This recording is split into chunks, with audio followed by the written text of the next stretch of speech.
So my name is Flora Vagi. Thank you for everyone coming here. And although I know that you came for Ketli, but still, I'll try really hard. So I'm a jeweler myself. And equally to Ketli, my main material is wood. So I think that was maybe one of the many reasons we decided to do an exhibition together, which is also the main reason why I am here now, because we have an exhibition together in Gallery A. So thank you for the gallery also for inviting me and including me in the exhibition, and for Ketli, obviously, for pairing up with me. And did I mention that I come from Hungary? I think I didn't. So I come from Hungary. At least I mentioned. Sorry? At least I mentioned. Oh, you mentioned it, sorry. So again, repeating, I come from Budapest. And actually it is my second time in Tallinn, as I visited already about 15 years ago when I was still a student. And it was a really, really lovely experience. We did an exchange in the academy, a short workshop with the Kadri Melk. And so I was really, really happy to come back again. Did I answer all the questions? Yes, but as I see, there's also some people who are not from this kind of jewelry community. So maybe Ketli, you could also a little bit open up. Mm-hmm. How did you arrive here? What has been your path to glory? Okay, I guess I'm more modest, but thank you very much for putting it into such a lovely words. But I graduated also from the Estonian Academy of Arts, as most of the Estonian jewelry people in different times. I graduated already on 95, and after that I went to study in Oslo for the half a year in my master's time, and then after that I went to Rietveldi Academy. I was first student from Estonia to be there, so I stayed there for a half a year. And then when I returned, I did not graduate my master's. This is not a good example for those who are studying now, but that's how it went. And I was actually, getting really intensively involved with a group called FFFF, with my close friends, also from jewelry department from different years. So we were doing a lot of different projects, and then at the same time we were all the time doing also jewelry. So that's pretty much the background.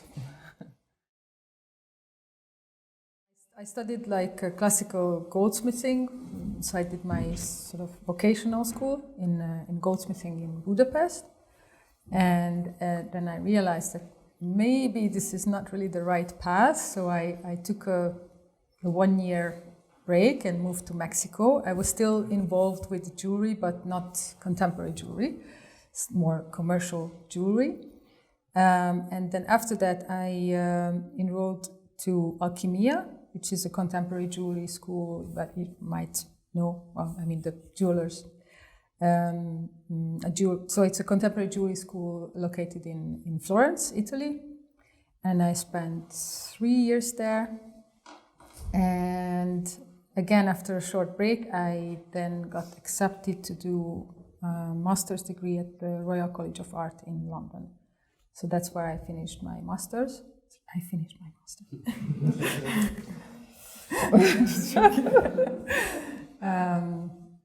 And after some years I returned to Budapest, and that became the base, so to say. So I was freelancer, but did travel and spent most of the year still abroad. Yeah, and then slowly spent more and more time in Budapest as I made some more connections there. Yeah, at least Estonia was totally different in the 90s. and it's very logical nowadays that you travel everywhere, but was it so common also for you, or so iseenesestmõistetav in Estonian? Obvious. That you will go, and after you did all your journeys, all your exchanges, did you feel more like Estonian and Hungarian artist, or you already felt like international artists? How was your identity formed by all those experiences that you got abroad? You start? Okay. It's funny because we talked about this subject just yesterday, although we didn't know you will bring it up. But it's interesting. Of course it was very different. Like I found about Oslo in the school. There was like foreign affairs office, and on the, I think, door of the foreign affairs office there were some applications like that you could apply, and I applied. Kadri helped me with that, and I got in Oslo. I didn't know basically anything, and the Oslo was something actually I was at this time thinking that it's a good thing to do before Rietveld, because for getting a grant to go to Rietveld, basically this year the grants were not available, so I had to wait for a year. And in Oslo it was fantastic. I mean, I had a scholarship from the state, so I was able to live in the dormitory together with nurses, because it was some kind of hospital area where I was able to get the dormitory place. So it was kind of a very awkward life I lived there, but the school was fantastic. I had very nice teachers as Inger Tanevold and Konrad Mehus, and I could say best you can get. Krister Jonsson was at this time also guest teacher in Oslo. So it turned out to be almost magical experience, and after many years I've been giving more and more value to it. But to get to Rietveld was, oh my God, I could make, I don't know, stand-up comedy about that, because it was really, I had to apply for a visa, and I had literally to go to Helsinki to embassy over there several times, and they refused to take me. And when I was finally getting delayed, I think 2 months delayed from my initial plan to Amsterdam, then I had to start to apply for the residential permit, and there I was basically asked from the officials, are you sure you came to study here? Because women from Eastern Europe are not coming to study here. So I had to tell to everybody constantly that I am going back. I am really going back. It's my goal to go back. So all these things are now it sounds ridiculous, and but well, what the people I met there, I think I established very long and strong relationships with, and we are still connected. And if you ask do I feel that I was still Estonian, or do I feel that I was international artist, I guess I still felt like Estonian, because I was constantly reminded of that.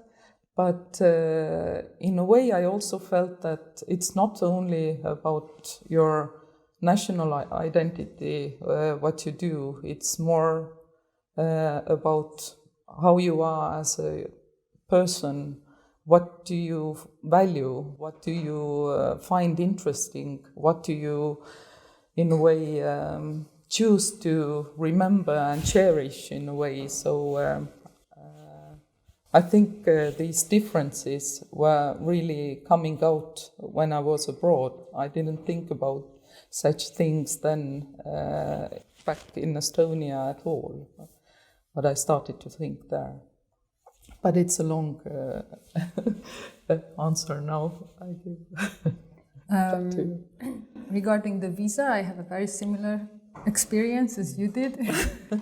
It was a long waiting, and there were all these very pretty blonde girls, like really long hair and really nice shape, coming and not really waiting in line, getting the visa instantly. And I was sitting there for half a day, and I was wondering, like, really, do I look like the one who will get stuck there in Italy?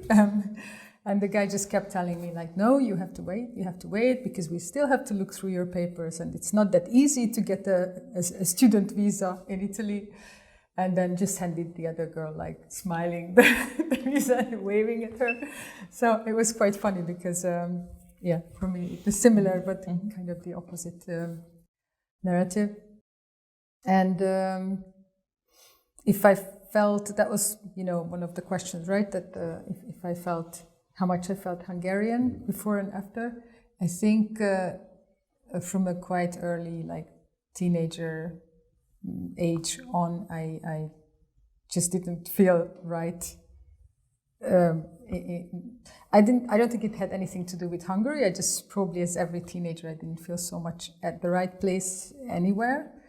So my experience with having lived in so many different countries, which is very, very different from just traveling and visiting and being a tourist. And I always tell also the students, I really encourage them to do the Erasmus, because it's just a completely different experience to live somewhere and get in such a close everyday contact with the same people and make strong bonds with the fellow students or teachers. And for me, it gave so much, both in Italy, as for the professors, as for the fellow students, that I think the strongest friendships, which I still, just like Ketli mentioned, which I still keep alive and we keep in contact even after 15 or nearly 20 years, are the ones that I made abroad.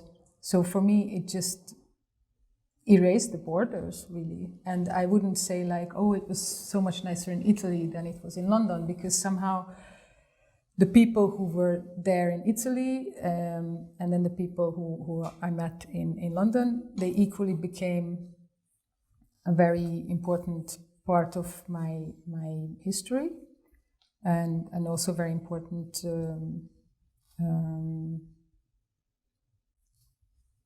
characters that added to my work, I think, as well. And even though I moved back to Hungary, and the first years were actually rather difficult, because I didn't have that many connections, because I didn't do any university, so higher education there, I actually didn't have a good network at all. I didn't have a network at all, not just a good one, but even a bad one I didn't have. So that took many years to build and make connections with the artist community, as well as just simply making friends. And I just, I always feel at home when I go abroad. So when I come here, I feel like, oh, I would like to live here. So there are many countries and places where I go, and I feel that it has become very natural to be with foreigners. So in this sense, I think it just added a lot, and this sort of national identity somehow disappeared for me. Like, I just don't, of course I go somewhere and I feel Hungarian, but at the same time I don't. I feel like I'm part of the community that I'm in at the moment where I am. Yeah. Do you feel that the community in contemporary jewelry world, or let's say contemporary jewelry bubble, has somehow changed since the end of 90s, because it's interesting to see that the same people who were really active in the 80s were also super active in the 90s, and their legacy, at least, even if they were not teaching full time, was totally around everywhere, also in 2000s. And even today, a lot of them are still connected to schools, Otto Künzli, Heisbacher, Rütveters. But even though the landmarks have stayed, has the field itself changed somehow in those, let's say, 20 years? It definitely became a much bigger bubble. That's my experience. And they certainly were the pioneers that said, let's stretch these really strict borders and open it up. But I think maybe in some way, not necessarily in a positive way, it has become more diluted because people come from so many different places and with different backgrounds. But at the same time, it also enriched the field because there aren't such strict rules anymore. Not really rules, but like strict definitions. This is my experience, which of course brings up always discussions or maybe even arguments in certain cases. But at the same time, it also gives a possibility to re-establish jewelry and what that means. That's what I think, if I answered the question.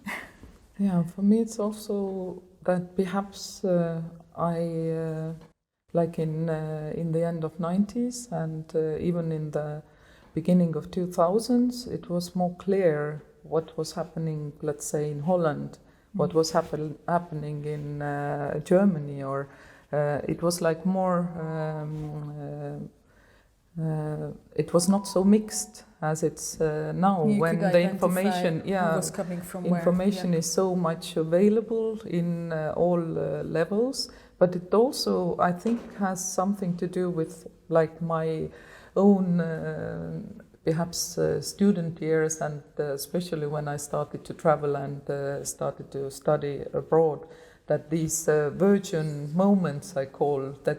First time when I remember I saw Otto Künzli's exhibition in Oslo, I was like blown away that I see something so not ornamental and I see it in live. Like, oh my God, I was just like, it can't be true that I'm really experiencing it now. So I have all these feelings about Rüüt exhibition and about exhibition of Dorothea Brühl and some others. So I have these very strong strong memories from that. But when you've seen it once, then it's also getting like more digested, and you don't experience it so freshly anymore. So I guess it has a lot to do with that I have piled up so many experiences and it's now more difficult to see. But certainly it's not so clear anymore that this is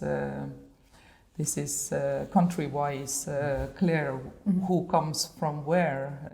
People are studying everywhere, and it's more that what is their belief in life, what is really driving them towards certain directions. So is there at least any point, or why there is a point to teach jewelry in different places then? Should we make one huge mid-European, Central European jewelry school and let's bring everything together? Or is there still, okay, we can say that this is Estonian jewelry artist because this person comes from Estonia, but can we still say that this is Estonian jewelry and this is Hungarian jewelry? Or that's not important even for you? Or is it still important for you?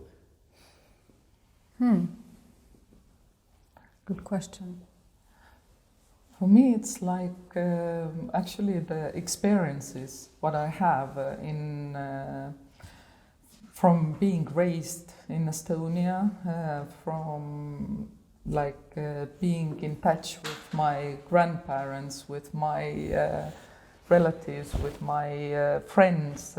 This is in a way forming the identity, which is certainly different from identity people have perhaps in Hungary, or like it's also not possible to say that all Hungarians are the same. I'm not going there. It's let's say like yes, your identity. We've been I'm talking, like all the other Hungarians. we've been talking about that, and in this sense, I think it's very important that people who are interested in jewelry and they want to really grow, that they travel from one place to another, because the teachers have also in the same way very different background, and I think it's very toxic if only one teacher is teaching you. You shouldn't go there because it's too much subjectivity. In my sense, it's much better when you get the different approaches, because this is really opening up who you are, or who you might be, or who you could become to, or what even could interest you, because it's clearly not possible to put it into one person or even one team. So in this sense, I don't really believe into this how did you call it? This mid-European jewelry studio.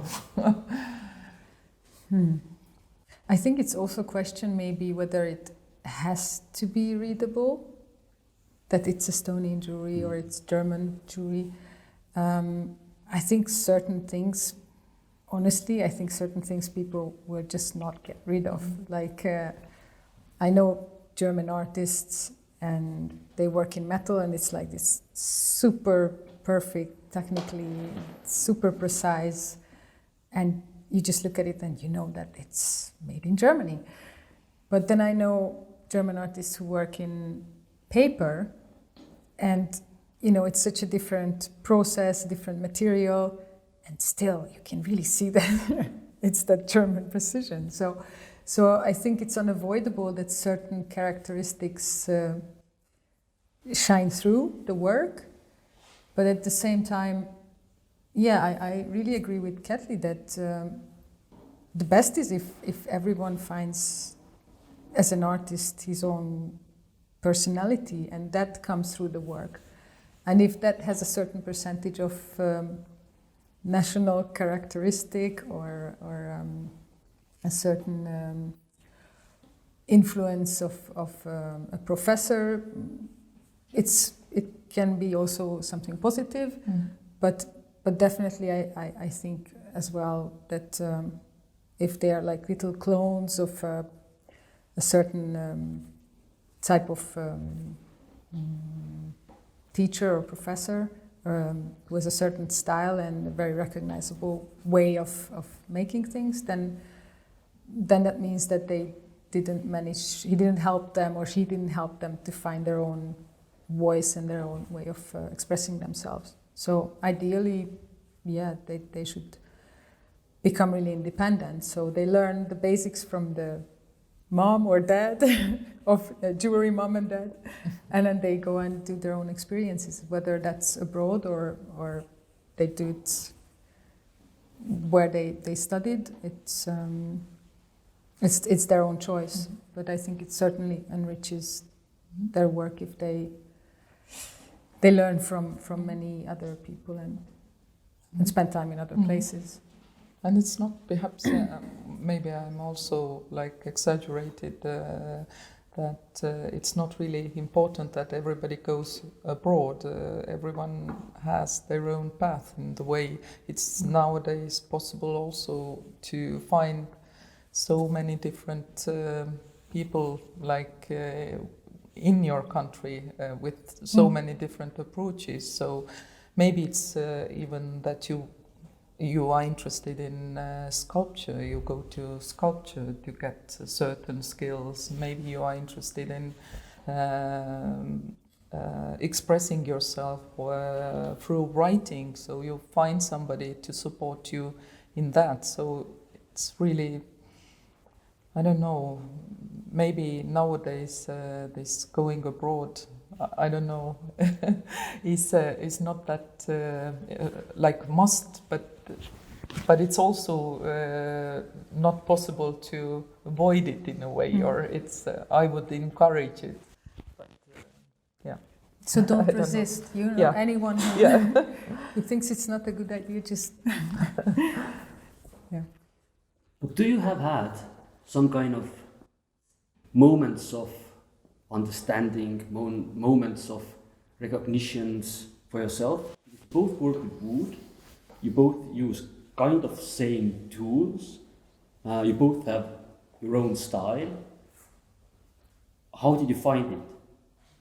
Do you have any moments where you just went, I don't know, to Mexico, and then you were wandering around and thinking what you should do, and then you just happen to be in this moment where all things come together, and then, okay, that's something I want to do. Okay, that's really interesting. I should go and dig into this. Or how did you find those materials? Why this kind of, I don't want to say second-hand materials, but rather, let's say, materials with history, materials with memory, something that already has had some kind of past, and where through this decomposition or taking things apart, they will have something that comes from the past but forms something new through your action.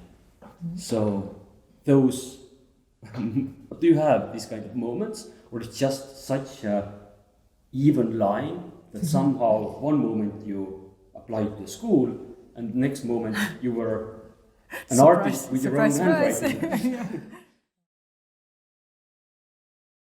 There wasn't a moment where I stopped like, is this my style?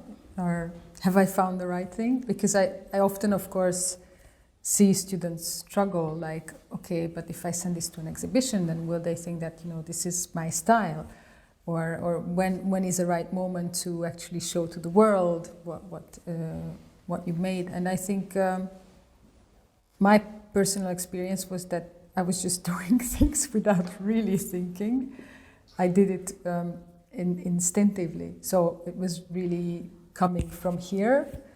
And it was the same with the choice of materials. In my years in Alchemia, when I was first introduced to this whole, like, oh wow, it doesn't have to be metal, oh my god, so it can be anything, sort of theme, then I really did use all kinds of materials that I haven't touched ever since. But at that time, within 1 year, I used so many that I really can't say, okay, so I directly went to wood because I was so attracted to natural materials. It wasn't honestly a conscious decision. I tried many things, and I was drawn to wood and then worked with it. I had a good feeling about it. I liked the smell. I liked the touch. I like even that I was covered in dust all the time somehow. And I think it just really brought positive emotions whenever I worked with that material. So it wasn't on a conscious level, but if I have to analyze it now, it's very clear that I made the choices with sort of my emotions. I think we make choices with emotions quite often, and in this case, for me, that's actually what happened. And it also, the things that you mentioned, I often, when I have to give an artist talk, I include the fact that I like the idea that they have a history, that they remind you of certain things, and maybe as a viewer, So someone coming from the outside, looking at my pieces, will see something completely different in it, and will start to guess, okay, what material is it? Like, so I also play with the material. It's not necessarily, I make wood very obviously wood, but I offer the audience like the possibility to see how much more it can be. It's not just the chair that you sit on and the door that you open, but it can be also transformed into things that you wouldn't think that wood is able to do. So that's something that I think slowly has become a more and more conscious thing. And because I was able to do this with wood, so many, for me it seemed really like almost endless possibilities. When you paint it, you carve it, you, I don't know, use different tools, and it has very different structure. So it was just super attractive that it's capable of, you know, it's flexible, but it's still hard. So all these things, it added to then sticking to this material. But it all happened through the process. So while working with it and discovering more and more about the material. So it wasn't like I work with wood because, but it was like growing into wood. Yeah. I guess I've used wood also, like many years, and somehow I started more and more to use the wood from my family house because, like in my childhood, most of the time I kind of tried to make something out of things what I found at home. So it was a lot playing with wood from the piles which were meant for heating the stoves and piling them up, and all this process, how the things in the household are happening. Like every spring there is this big cleanup. My parents' house was in the suburb of Tallinn. It used to be my great-grandparents' summer cottage in Nõmme, and my father started to build it bigger and bigger, and he had all constantly like leftovers from building materials, and of course he was also collecting and hoarding things because in case they can be used then. So I've been in a way raised in the environment with this mentality, and I also have my father had a very strong color scheme in his mind, so we had this like very blue walls and very green cupboards and some yellow details and things like that. So in my past projects I've used the panels for making jewelry out of it, but I guess like 10 years ago or so I started really consciously think about why do I use these old memories constantly, and I try to change my practice in the way that I was just thinking like what the work was. It was a lot to do with becoming a mother, staying at home with your child, having a lot of routine, which took away the freedom what I used to have.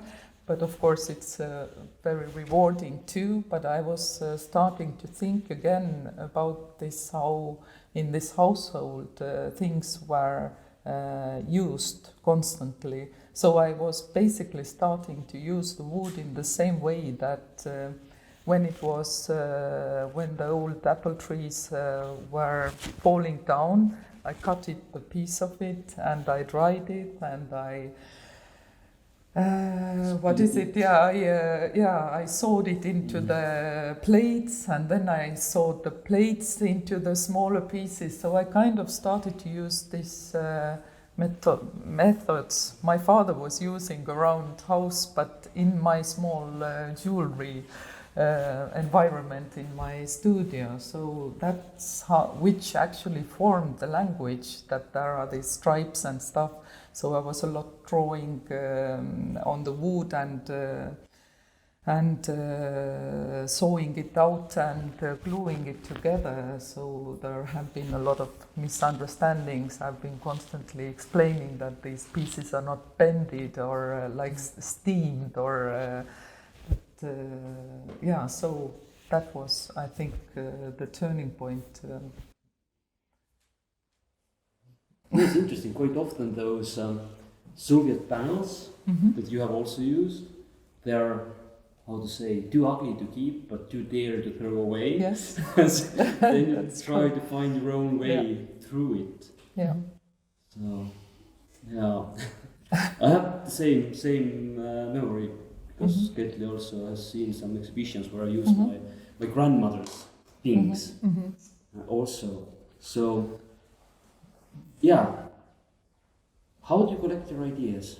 How you have this moment that you're in a ground zero or a ground zero, and another moment you're having an exhibition. How your process looks like? That's my main question. Like, how do you collect the ideas? How do you sketch? Do you collect just hoard materials? Just test 100 things? Or just you have a clear idea and then you find the perfect material and then you create this perfect piece? Yeah, thank you. You just explained, you summed up the way, at least the way I work. Looks like, what is happening? How the thinking process looks? How the making process looks from 0 to 100? No, seriously, for me, you were spot on with every sentence. Like, it's hoarding, lots of objects, flea markets. I take lots of images of different surfaces, pretty much everything. Sometimes it's natural stuff, sometimes it's buildings, or mainly buildings that are falling apart, more likely. But and then testing I don't sketch, actually. I have a vague idea in my head, but I just work in the material. So it's really the way I develop the pieces. It's also they come from a process. So I start carving, and then the piece forms itself. This is always the feeling I have. So that's actually a risky question for me, or seems always like they again press that button. It sounds so interesting to have seen so many artists who don't sketch. Rather, I would say most artists who I have had a talk with, they don't sketch ever. So it's interesting. Well, I mean, even though in school they always say you have to sketch, you have to visualize. Yeah, I skipped those classes, the designer classes, I think. So, for me, it's like I'm not necessarily starting from the sketch. It's more like with the theory here, what you see with the textile. It was like during this COVID time, we were every weekend in this country house. It's like lovely house, but in a very rustic state, let's say. And I started to see that while I was cleaning between the logs, that there is a lot of textile hidden. So I was trying to get it out from there, and it all looked so damn grey and moths and spiders and rat shit and whatever was there. And but I still digged it out because of the boredom too. So I ended up like a whole pile of all this grey stuff, and I started to wash it then and I washed it several times, and it appeared that it's actually colorful material. It just over the years has turned to be very grey. And I also realized that it's actually probably put there only around, like, let's say, 60s, 70s, some, because most or majority of this material looked from this time. And then I started to find out that actually this is also, it has something to do with this 100-year-old house, that at this time it starts to, fall a bit, or the basement is not so strong anymore, or things like that. So it was all very intriguing, and as I'm in this house and I'm trying to make friends myself with this house, I thought that it would be like challenging to use it, but then I started to sketch or to try and test. I also do a lot of like material testing because, as you probably know, I've used textile earlier too in different ways. So it was in a way a challenge for me not to fall immediately into the same footsteps which I have been already. So I'm constantly struggling with that because I'm working in a series. I'm like correcting one idea constantly, or trying it out in a little bit different forms. So I don't know if I answer now, but I also collect, of course, things. But now I'm kind of limiting myself a little bit from the second-hand market, because I have this house, and in this household there is also so much materials, and I love the idea that some of the pieces I have made from the apple wood, what my great-grandfather has tried for the like tools. I wouldn't know which tools would need it as a handle, but I then have transformed it to something different. Yeah, so in general, as I understand, you're very intuition-based artist both. Of course, it's hard to find balance between intuition and being organized, but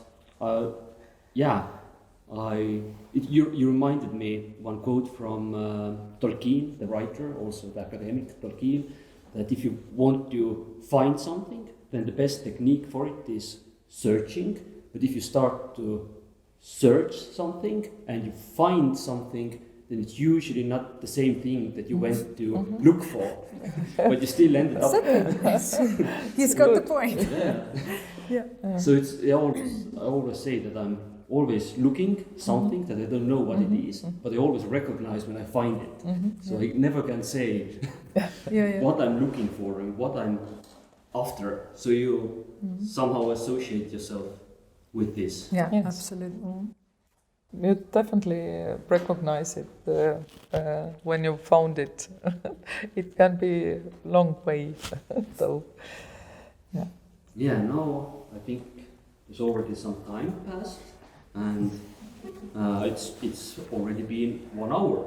So if you have something on your soul that you want those two to answer, then now is your moment.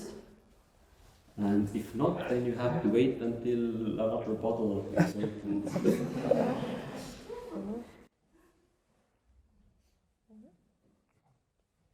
But yeah, traditionally, that's all what I had from my side. I hope you had some nice time.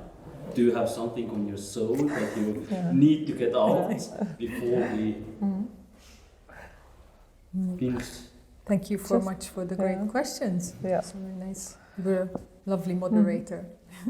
Yeah, it's just maybe like about this current exhibition. I'm also like very glad that Flora was ready to do it, because we've been talking like I think years. We have had a plan to have an exhibition during the Munich Jewelry Week. Then of course COVID hit. Then I was selected for for the Schmuck, and this was also the year first time in history Schmuck didn't happen. Once you start it, you never stop. So it's in this way everything has gone in in the way no one was able to dream of, and also with this exhibition it was like a lot of things went completely in the way we. Like I didn't show up at the opening.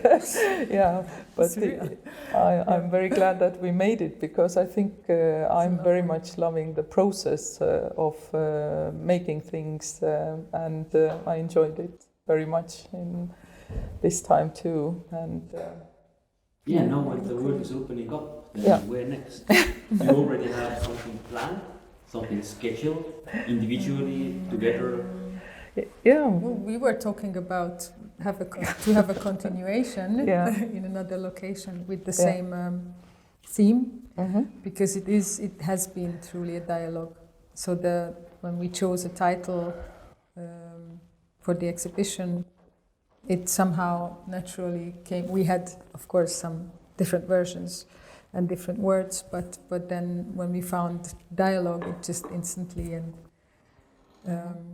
naturally fell into the place that this is what we've been doing. We've been writing so much to each other, so actually we hope to then also involve in the next exhibition maybe a printed version of some of the text that we've shared.